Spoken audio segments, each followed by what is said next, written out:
The research station Kepler 442 drifted silently through the void, its hull scarred by decades of deep space exploration. Dr. Elena Vasquez pressed her face against the observation deck's reinforced glass, watching distant stars twinkle like scattered diamonds. The Xenobiology Lab had been her home for 3 years now, ever since the Terran Science Consortium had approved her proposal to study extremophile organisms in the Outer Rim. "Another quiet day in paradise," muttered her research partner, Dr. James Chen, as he calibrated the long-range sensors for the 100th time that week. The equipment hummed softly, scanning the emptiness for any sign of life, any deviation from the cosmic background radiation that might indicate something extraordinary.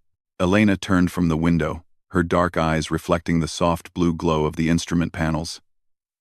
"Sometimes I wonder if we're just chasing ghosts out here. James, 3 years. And the most exciting thing we've found is crystalline bacteria on that dead moon." The station's AI, which the crew had nicknamed Sarah, chimed in with her usual cheerful tone. "Dr. Vasquez, statistical analysis suggests that the probability of encountering extraterrestrial intelligence increases exponentially with continued observation time. Your patience may soon be rewarded," James snorted. Easy for an AI to say. She doesn't have to eat recycled protein bars and drink water that tastes like it was filtered through a gym sock. Their conversation was interrupted by a sharp beeping from the communications array. Elena's heart skipped a beat as she rushed to the console, her fingers dancing across the holographic interface. "Sarah, what are you picking up?" "Unknown signal detected. Bearing 27 Mark IV. The transmission appears to be artificial in origin, with repeating mathematical sequences embedded within a carrier wave. Initial analysis suggests it may be a distress beacon." Elena and James exchanged glances. In 3 years of monitoring, they had never detected anything remotely resembling alien technology. The signal was faint but unmistakably structured, with patterns that no natural phenomenon could produce. "Can you decode it?" Elena asked, her voice barely above a whisper. "Working on it now," Sarah replied. The main screen flickered to life, showing a complex waveform analysis. The signal contains prime number sequences, basic mathematical constants, and what appears to be positional data. "Dr. Vasquez, I believe this is a deliberate attempt at interstellar communication." James grabbed Elena's shoulder, his excitement palpable. "This is it. This is what we've been waiting for. We need to respond." "Wait," Elena said, holding up her hand. "We need to think about this carefully. Protocol dictates that we report any potential alien contact to Earth Command immediately. We can't just start broadcasting back without authorization." But even as she spoke, Elena's scientific curiosity was overwhelming her caution. The signal was growing stronger, suggesting that whatever was transmitting it was moving closer to their position. The mathematical patterns were becoming more complex, almost as if the sender was trying to establish a baseline for communication. "Sarah, how long would it take for a message to reach Earth Command from our current position?" Elena asked. "Approximately 14 hours and 37 minutes via quantum relay. However, the signal source appears to be approaching at significant velocity. At current trajectory and speed, it will reach our position in approximately 6 hours." Elena felt a chill run down her spine. Whatever was out there would arrive long before Earth could respond to their report.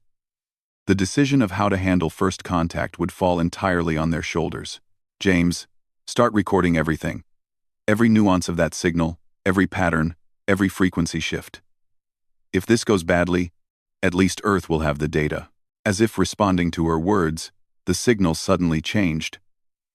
The mathematical sequences became more urgent, more complex. New elements appeared in the transmission, including what looked like star charts and gravitational data. "Dr. Vasquez," Sarah announced, "I'm detecting multiple objects approaching our position. The signal appears to be emanating from a craft approximately 2 kilometers in length. Sensors indicate advanced propulsion systems and what may be weapons arrays." Elena's blood ran cold. "Weapons? The energy signatures are consistent with directed energy systems, though they do not appear to be charged or targeting us at this time." James was frantically working at his station, trying to decode more of the alien transmission. "Elena, look at this.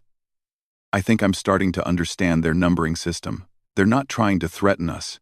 I think they're trying to ask for help." The transmission suddenly shifted again, and this time, Sarah's translation was immediate.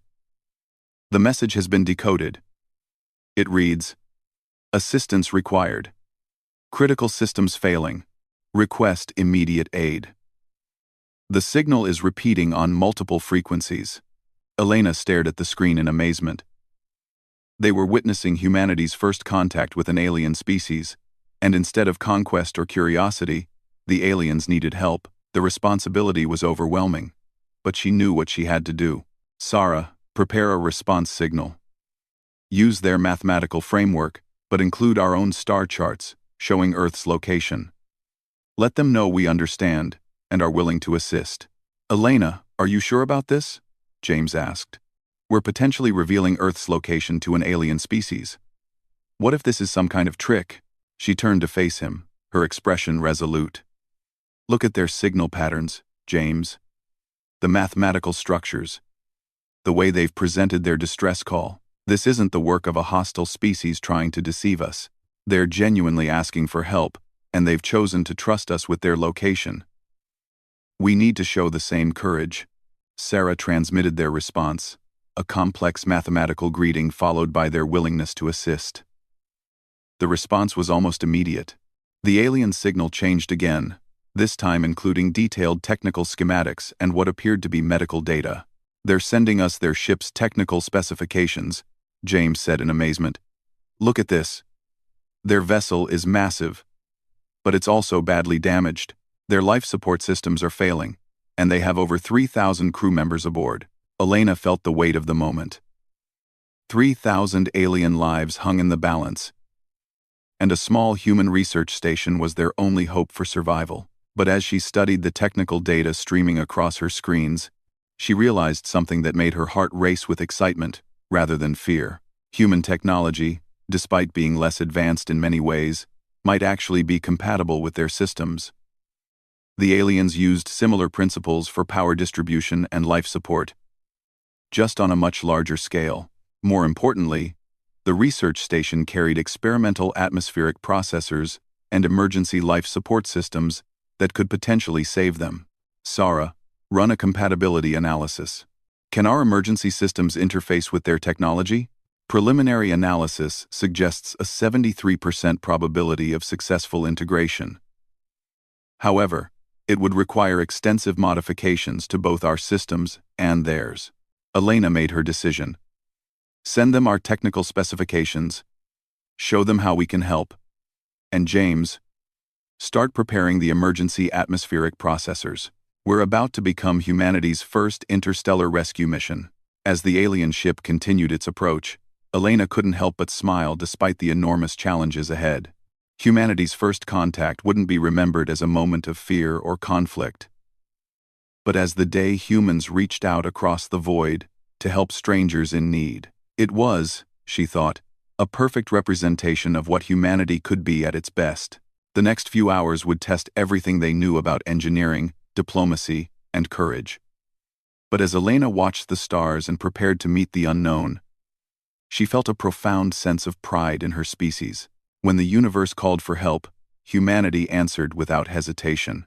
The alien vessel emerged from the darkness like a leviathan rising from the depths of space. Elena watched through the observation deck as the massive ship slowly materialized, its hull gleaming with an otherworldly blue-green metal that seemed to pulse with its own inner light.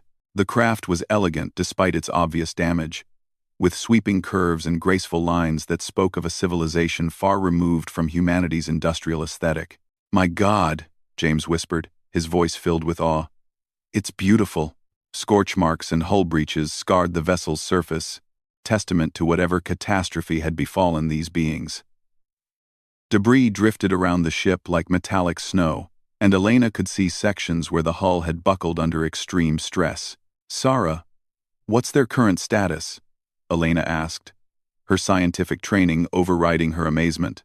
"Life support is failing across multiple sections. Their atmospheric mixture is becoming toxic, and their primary power core is operating at only 37% efficiency.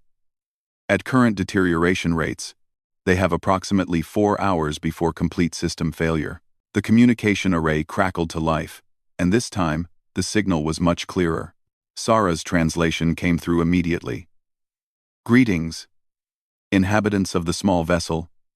I am Commander Zethkalar. Of the exploratory fleet, Harmony's Edge, we are grateful beyond measure for your response to our distress call. Our mission of peaceful exploration has ended in disaster, and you represent our only hope for survival. Elena's hands trembled as she activated the communication system. This was it, humanity's first conversation with an alien species. Commander Zethkalar, this is Dr. Elena Vasquez, of the Terran Research Station Kepler 442. We've analyzed your technical specifications, and we believe we can help.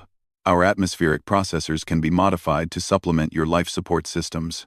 The response came quickly, tinged with what Elena could only interpret as relief. Dr. Vasquez, your generosity honors both our species. However, I must warn you that our technology operates on scales your small vessel may not be equipped to handle. Our atmospheric requirements alone would drain your station's power reserves within hours. Elena exchanged a look with James. They had anticipated this problem. Commander, we've been thinking about that. What if we don't try to power your entire ship? Our scans show that your vessel has multiple sealed sections. We could establish safe zones with breathable atmosphere and gradually expand them as we optimize the systems. You would risk your own safety for beings you have never met? The question hung in the air, and Elena felt the weight of speaking for all humanity. Commander, where we come from, helping those in need isn't a risk.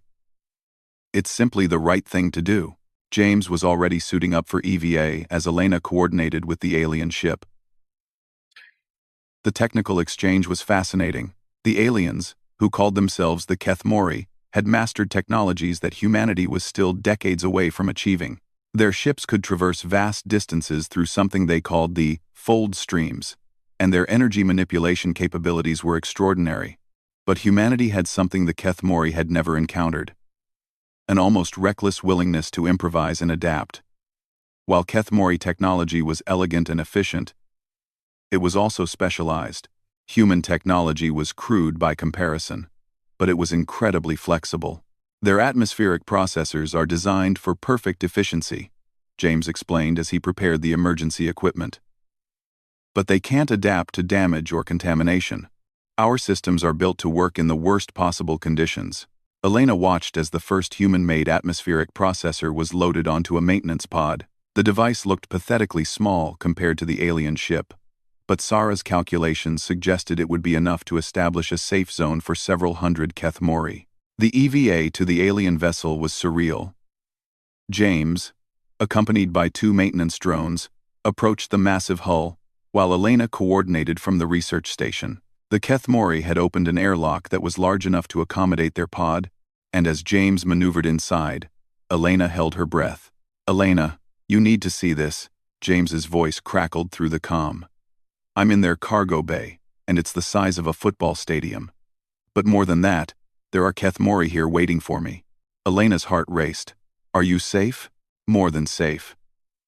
They're incredible, Elena. Tall, graceful beings with what looks like natural exoskeletons. They're beautiful in an alien way, and they're treating me like I'm some kind of hero. As James worked to install the atmospheric processor, Elena coordinated with Commander Zethkalar.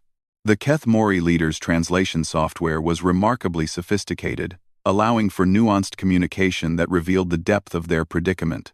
Dr. Vasquez, I must confess something that brings me great shame, the commander transmitted. We are not a military vessel as you might assume from our size.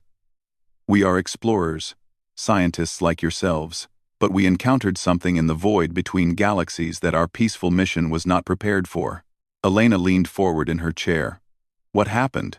We discovered evidence of an ancient civilization, one that had been destroyed by its own technology. As we investigated their ruins, we inadvertently activated a defense system that had been dormant for millions of years. Our ship was badly damaged in the attack, and we lost many of our crew. We have been drifting ever since, hoping to find someone, anyone, who might help us." The weight of the revelation was staggering. The Kethmori were refugees from a disaster beyond human comprehension. Survivors of an encounter with technology from a dead civilization, and they had found hope in a small human research station. "Commander, your ship's distress signal mentioned 3,000 crew members. Are they all scientists?" "Are scientists, engineers, cultural specialists, and their families." This was to be a generation-long mission of exploration and discovery. Now, it has become a desperate fight for survival. As the first atmospheric processor came online, Elena watched the readings with growing excitement. The device was working perfectly, creating a bubble of breathable atmosphere within the alien ship. More importantly, the Kethmori's own systems were beginning to respond to the cleaner air, their efficiency increasing as contamination levels dropped. "Elena," James's voice was filled with wonder. "You should see what's happening here. The Kethmori are incredible engineers. They're not just accepting our help passively, they're studying our atmospheric processor and figuring out ways to improve it. They've already made modifications that have increased its efficiency by 40%. And," Elena smiled, "it sounds like they're natural collaborators. More than that, I think we're witnessing the birth of something extraordinary. Human adaptability combined with Kethmori precision. Commander Zeth Kalar is asking if we'd be willing to share more of our emergency technologies.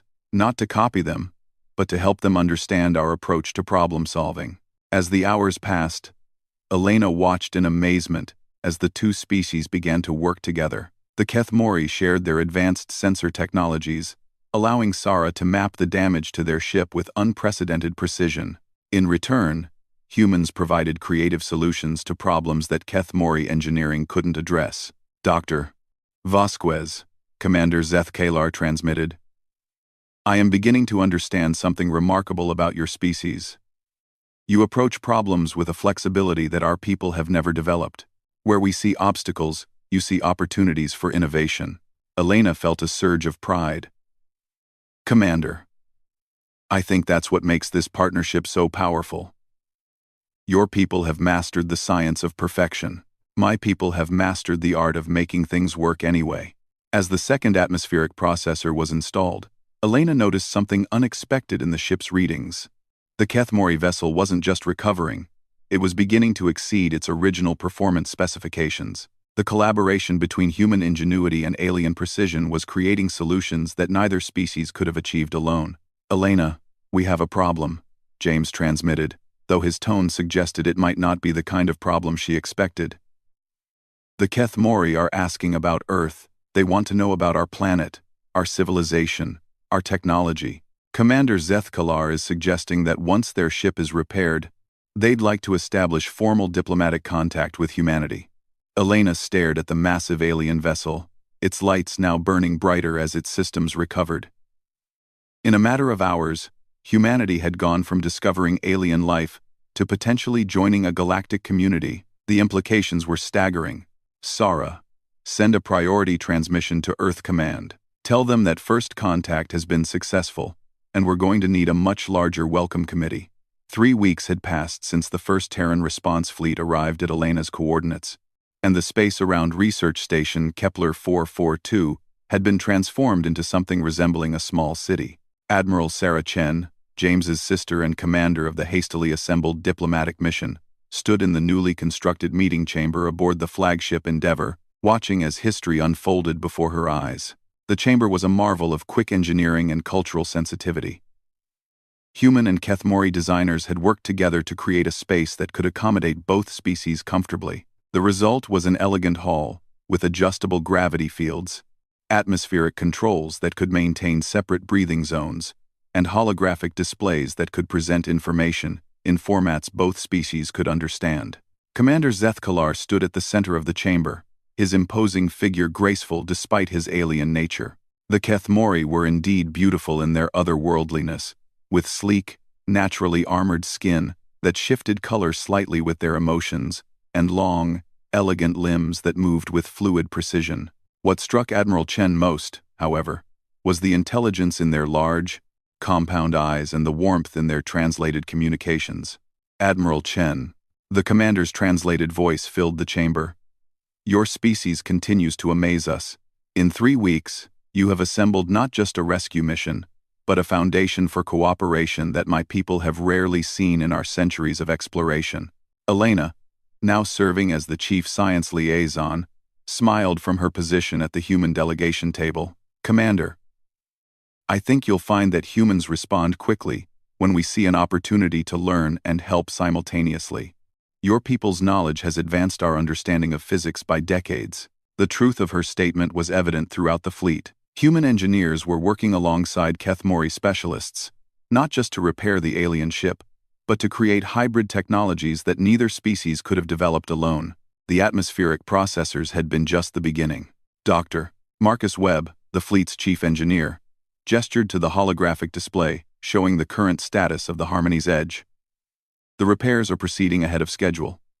But more than that, we're seeing innovations that are revolutionizing both our approaches to space travel. The Kethmori fold-stream technology, when combined with our adaptive engineering principles, is creating possibilities neither of us imagined. Admiral Chen nodded, but her expression remained serious. Commander Zeth Kalar, while we're thrilled about the technological exchanges, we need to address the larger picture. You mentioned that your ship was damaged by an ancient defense system. The implications of that discovery could affect the safety of both our species. The commander's skin shifted to a deeper blue, indicating what Elena had learned was thoughtful concern among the Kethmori. Indeed, Admiral, the civilization we discovered had achieved remarkable technological advancement before destroying itself. Their automated defense systems are still active, protecting ruins that span multiple star systems. We believe they may pose a threat to any species that reaches sufficient technological development.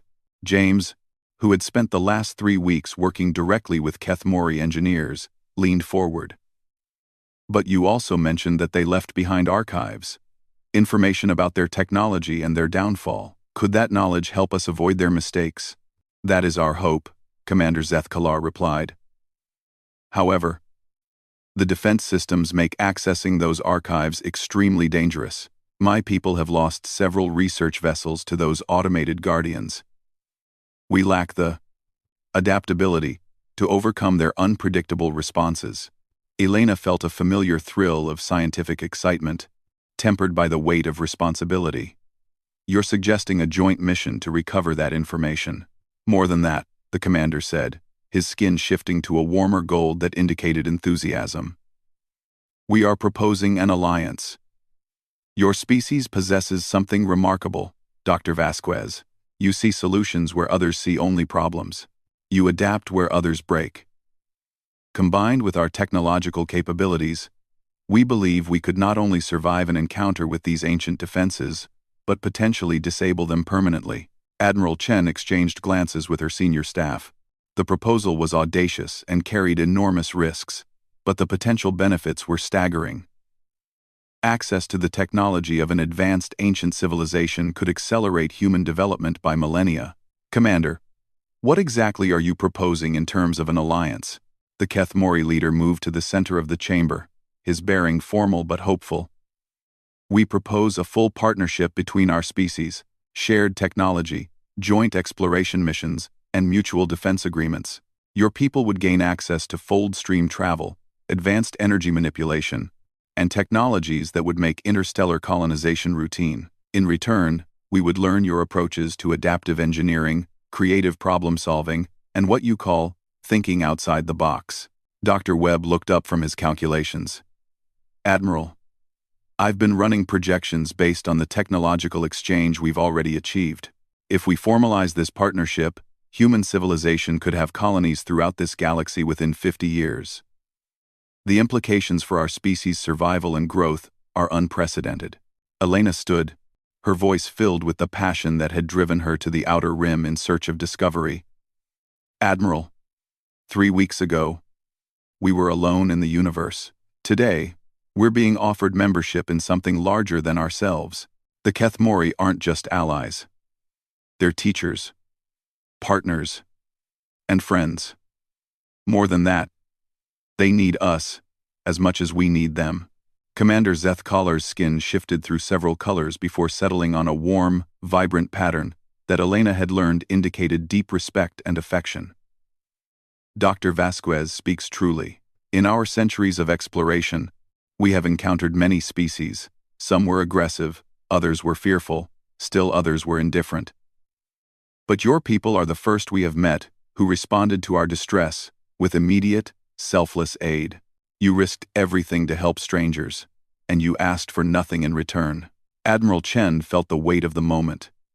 She was being asked to make a decision that would fundamentally alter humanity's place in the universe. But as she looked around the chamber, seeing humans and Kethmori working together with an ease that suggested they were always meant to be partners, the choice became clear.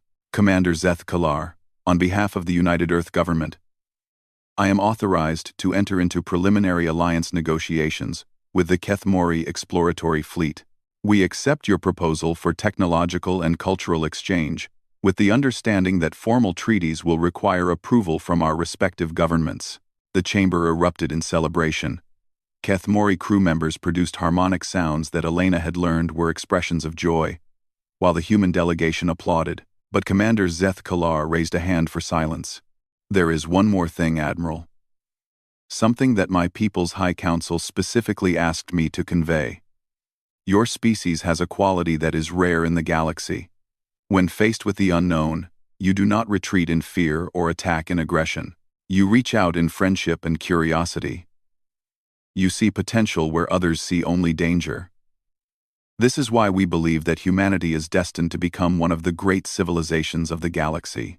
Elena felt tears in her eyes as she looked around the chamber. The small research station that had been her lonely home for 3 years had become the birthplace of humanity's interstellar future. More than that, it had demonstrated something fundamental about her species that filled her with pride. James approached the alien commander, extending his hand in the human gesture of friendship. Commander Zeth Collar studied the gesture for a moment before extending his own limb, and the two beings clasped hands in what Elena realized was the first formal handshake between humans and aliens. Commander, James said with a grin, I think this is the beginning of something amazing. As the formal proceedings concluded, and the mixed crews began planning for the joint mission to the ancient ruins, Elena found herself back at the observation deck, where everything had started. But now, instead of looking out at empty space, she watched dozens of ships moving in perfect coordination. Human vessels worked alongside elegant Kethmori craft, their crews learning from each other and building something greater than either could achieve alone. Sarah's voice interrupted her thoughts. Dr. Vasquez, long-range sensors are detecting additional signals from across the galaxy. It appears that news of our alliance has spread to other species. We are receiving communication requests from 17 different civilizations. Elena laughed, a sound of pure joy echoing through the observation deck. Sarah, inform Admiral Chen that humanity is about to get very busy. It looks like our introduction to the galaxy is just beginning. As Elena watched the stars, she reflected on how a simple response to a distress call had changed everything. Humanity had reached out across the void to help strangers, and in doing so, had discovered that the galaxy was full of potential friends waiting to meet them. It was, she thought, the most human thing possible, to turn first contact into first friendship, and then into the foundation of something that would reshape the universe itself. The small research station Kepler 442 would be remembered forever as the place where humanity proved that its greatest strength wasn't its technology or its weapons, but its willingness to help others and see opportunity in the unknown. And as Elena watched the fleet prepare for its next great adventure, she knew that this was only the beginning of humanity's journey among the stars.